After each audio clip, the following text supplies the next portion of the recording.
Okay, so sa pangalawang sagot ko doon sa tanong ni Sir Harden Motovlog, paano i-test ang resistor gamit ang tester? So, madalas ang ginagamit na natin ngayon ay digital na.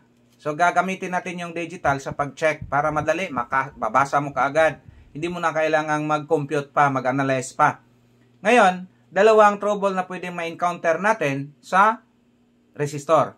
Open, ibig sabihin wala ka ng reading na mababasa. And then, pagka change value naman, or out of tolerance, may value ka pero masyadong malayo na sa percentage na binibigay ni resistor. So ngayon, i-check natin gamit ang digital. So, panoorin natin to. Okay, may hawak ako ditong resistor. Ang value nito ay orange, orange, orange, gold. So, ito po ay 33K. So, tingnan natin kung 33K ba. Nakaset tayo ang tester natin ng resistance. So, digital ang gamit natin.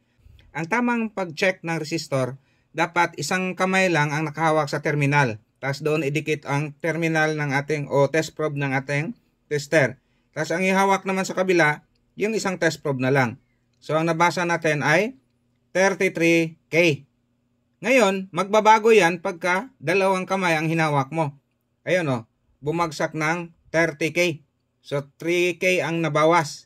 So, dapat yan ay ganito ang tamang pag-check.